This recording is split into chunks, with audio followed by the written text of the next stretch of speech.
I'm excited. You actually look kind of tired. You don't look excited. I am tired. I mean, that's the thing. We work hard, man. Ha! You know, I saw a few comments. I can't remember where it was. I tend to not read comments, and I find out why whenever I do. But back when you took a vacation and then I took a vacation, and we talked about them on Ear Biscuits, and you know, because we are YouTubers, and because we like to be sensational about the way we title things, and the way we describe things, because it's called entertainment. We called it worst vacation ever, right? And then there were a few people who were like, I don't want to hear two rich guys complain about their vacation that they can afford to go on. Mm-hmm. Which I appreciate. I appreciate that perspective, but I just want to remind you that we talk about these things for your entertainment. If you're not entertained, there's many other options on the internet.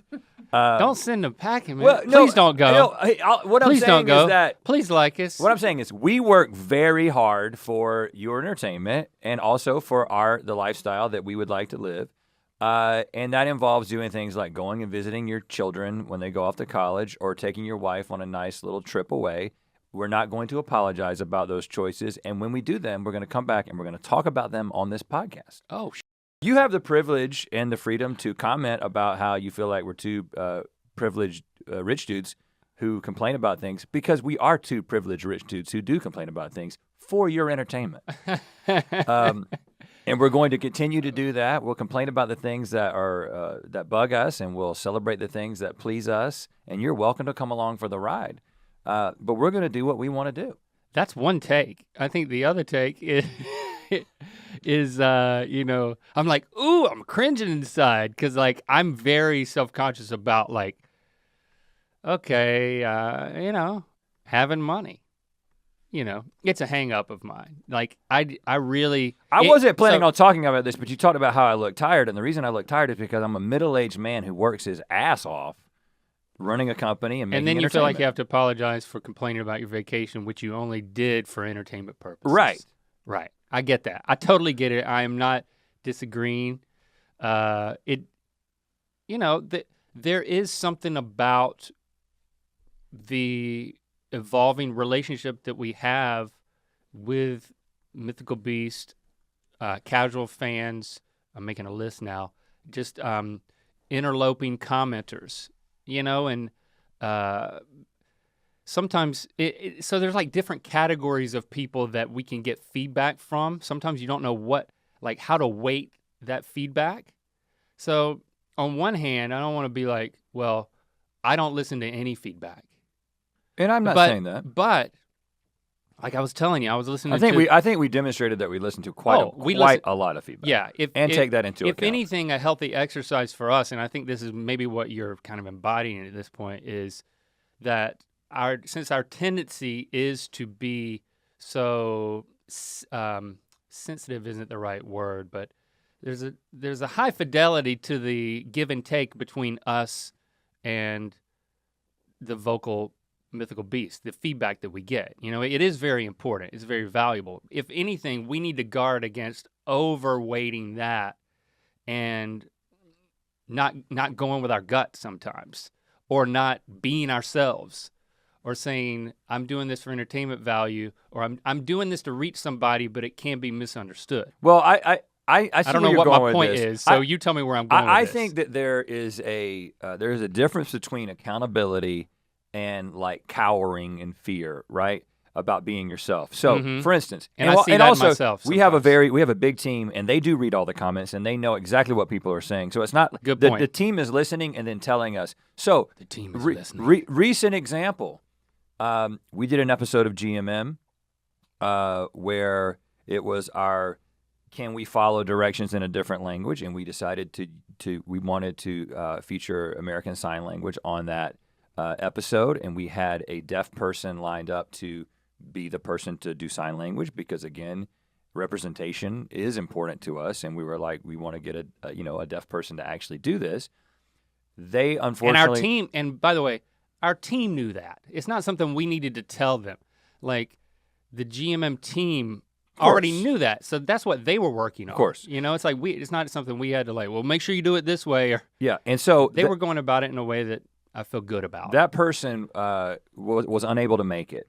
And of course, our production schedule is crazy and very tight. And so Matt Carney's friend was in town, who, you know, you saw the guy who was on the episode, and his brother was deaf, and the whole family had to learn sign language in order to communicate with the brother.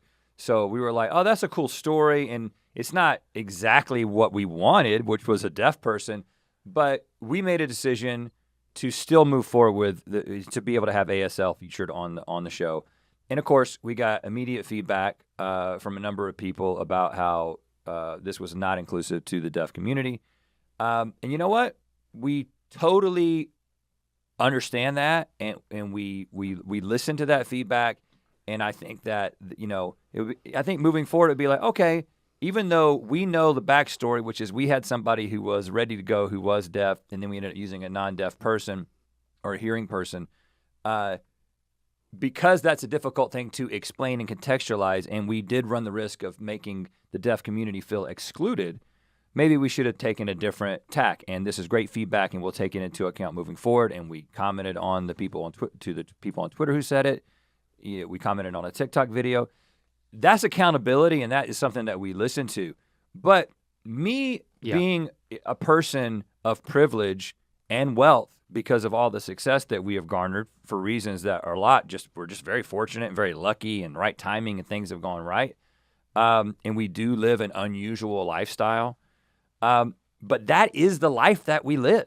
That is the life that we have found ourselves in, is being the CEOs of this big company that's doing well and having figured out this internet game and having the ability to work really, really hard all the time, but then take much needed breaks and then come on this podcast and talk about them.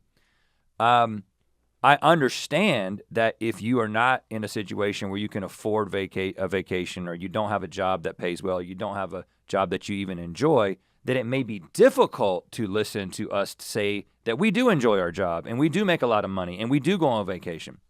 And again, what I'm saying is, you have the right, if that's triggering for you, to not listen, but I'm not going to not talk about my life because my life might be triggering to you.